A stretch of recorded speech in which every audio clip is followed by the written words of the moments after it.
വഖഫ് board ഭേദഗതി. കേരളം അതിന്റെ മതേതര പാരമ്പര്യത്തിലേക്ക് തിരിച്ചുപോകണമെന്ന് അബ്ദുൽ ഹമീദ് ഫൈസി അമ്പലക്കടവ്. വഖഫ് ബോർഡ് നിയമ ഭേദഗതിയുമായി ബന്ധപ്പെട്ട് കേരള സർക്കാർ സ്വീകരിച്ച നിലപാട് മതേതര കേരളത്തിന്റെ പാരമ്പര്യത്തിന് വിരുദ്ധമാണെന്നും സർക്കാർ ഈ വിഷയത്തിൽ നിലപാട് തിരുത്തണമെന്നും അബ്ദുൽ ഹമീദ് ഫൈസി അമ്പലക്കടവ് ആവശ്യപ്പെട്ടു.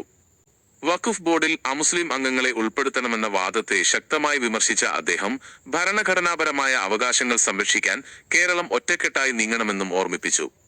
മുസ്ലിം പള്ളികളും മദ്രസകളും ഇതര മതസ്ഥാപനങ്ങളും രജിസ്റ്റർ ചെയ്യുകയും അവയുടെ ഭരണനിർവഹണം നടത്തുകയും ചെയ്യുന്ന ഭരണഘടനാപരമായ സംവിധാനമാണ് വഖഫ് ബോർഡ് എന്ന് ഹമീദ് ഫൈസി വ്യക്തമാക്കി.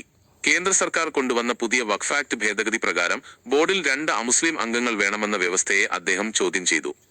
മധ്യപ്രദേശ് ഒഴികെ ഇന്ത്യയിലെ ഒരു സംസ്ഥാനത്തും ഈ വ്യവസ്ഥ നടപ്പിലാക്കിയിട്ടില്ലെന്നും അദ്ദേഹം ചൂണ്ടിക്കാട്ടി. അദ്ദേഹത്തിന്റെ പ്രധാന വിമർശനങ്ങൾ: മതപരമായ ഔചിത്യം. ഹിന്ദു ക്ഷേത്രങ്ങൾ ഭരിക്കുന്ന ദേവസ്വം ബോർഡുകളിലോ ക്രൈസ്തവ ദേവാലയങ്ങളുടെ ഭരണസമിതികളിലോ ഇതര മതസ്ഥർക്ക് പ്രാതിനിധ്യം വേണമെന്ന് ആവശ്യപ്പെടാത്തതുപോലെ തന്നെയാണ് വഖഫ് ബോർഡിന്റെ കാര്യവും. ഈ യുക്തി വഖഫ് ബോർഡിനും ബാധകമാകണം. സർക്കാരിന്റെ നിലപാടിലെ അതൃപ്തി. വഖഫ് ബോർഡിൽ 2 അമുസ്ലിം പ്രതിനിധികൾ ഇല്ലെന്ന് ചൂണ്ടിക്കാട്ടി BJP നേതാവ് ഷോൺ ജോർജ് നൽകിയ ഹർജിയിൽ കോടതിയിൽ അനുകൂലമായ നിലപാട് സ്വീകരിച്ച കേരള ഗവൺമെന്റ് അഡ്വക്കേറ്റ് ജനറലിന്റെ നടപടി അത്യന്തം ദുഃഖകരമാണ്. മതേതര പാരമ്പര്യം. പൗരത്വ ഭേദഗതി നിയമത്തിനെതിരെ 2019 ഡിസംബർ 31 കേരള നിയമസഭ ഭരണ പ്രതിപക്ഷ ഭേദമന്യേ ഒറ്റക്കെട്ടായി പ്രമേയം പാസാക്കിയ മതേതര പാരമ്പര്യമുള്ള സംസ്ഥാനമാണ് കേരളം. ആ പാരമ്പര്യത്തിൽ നിന്ന് കേരളം പിന്നോട്ടു പോകരുത്. മതേതര കേരളത്തിന്റെ ഉത്തരവാദിത്തം. ഇപ്പോൾ മുസ്ലിം സമുദായത്തിന് മാത്രമാണ് ഈ പ്രശ്നം ബാധകമായി തോന്നുന്നതെങ്കിലും ഭാവിയിൽ ഇത്തരം നിയമങ്ങൾ മറ്റു മതസ്ഥർക്കും ബാധകമാകാൻ സാധ്യതയുണ്ടെന്ന് ഹമീദ് ഫൈസി മുന്നറിയിപ്പ് നൽകി. ഭരണഘടനാ വിരുദ്ധമായ ഇത്തരം നീക്കങ്ങൾക്കെതിരെ ഒറ്റക്കെട്ടായി നിൽക്കുക എന്നത് കേരളത്തിന്റെ മതേതര ഐക്യത്തിന്റെ ആവശ്യമാണെന്നും അദ്ദേഹം കൂട്ടിച്ചേർത്തു. കേരള വഖഫ് ബോർഡുമായി ബന്ധപ്പെട്ട നിലവിലെ വിവാദങ്ങൾക്ക് പ്രധാന കാരണമായത് BJP സംസ്ഥാന ഉപാധ്യക്ഷൻ ഷോൺ ജോർജ് ഹൈക്കോടതിയിൽ നൽകിയ പൊതുതാൽപര്യ ഹർജിയാണ്. ഈ വിഷയത്തിലെ പ്രധാന സംഭവ വികാസങ്ങൾ താഴെ പറയുന്നവയാണ്.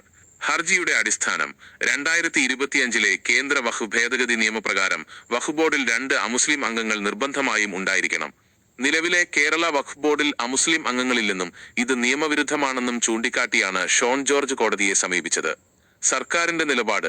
ഈ ഹർജിയിൽ സർക്കാർ കോടതിയിൽ നൽകിയ സത്യവാങ്മൂലമാണ് വലിയ രാഷ്ട്രീയ വിവാദങ്ങൾക്ക് തിരികൊളുത്തിയത്. പുതിയ വഖഫ് നിയമ ഭേദഗതി പ്രകാരം ബോർഡ് പുനഃസംഘടിപ്പിക്കാൻ സർക്കാർ തയ്യാറാണെന്നും അതിനായി നടപടികൾ സ്വീകരിക്കുന്നുണ്ടെന്നും അഡ്വക്കേറ്റ് ജനറൽ AG വഴി സർക്കാർ കോടതിയെ അറിയിക്കുകയായിരുന്നു. കോടതി നടപടി.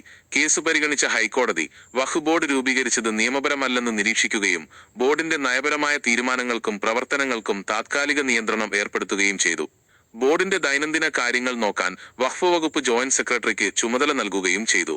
പ്രതിഷേധങ്ങൾ. സർക്കാർ കോടതിയിൽ സ്വീകരിച്ച ഈ നിലപാട് മുസ്ലിം ലീഗ് ഉൾപ്പെടെയുള്ള സംഘടനകളിൽ വലിയ അതൃപ്തിയുണ്ടാക്കി. സർക്കാർ നടപടി BJPയുടെ അജണ്ടയ്ക്ക് അനുകൂലമാണെന്നും മതേതര കേരളത്തിന്റെ പാരമ്പര്യത്തിന് വിരുദ്ധമാണെന്നുമാണ് അബ്ദുൽ ഹമീദ് ഫൈസി അമ്പലക്കടവ് അടക്കമുള്ളവർ വിമർശിക്കുന്നത്. നിലവിൽ ഹൈക്കോടതിയുടെ ഈ ഉത്തരവിനെതിരെ വഖഫ് ബോർഡ് സുപ്രീം കോടതിയിൽ അപ്പീൽ നൽകിയിട്ടുണ്ട്. തങ്ങളുടെ ഭാഗം കേൾക്കാതെയാണ് ഹൈക്കോടതി ഇത്തരമൊരു ഉത്തരവ് പുറപ്പെടുവിച്ചതെന്ന് ബോർഡ് വാദിക്കുന്നു.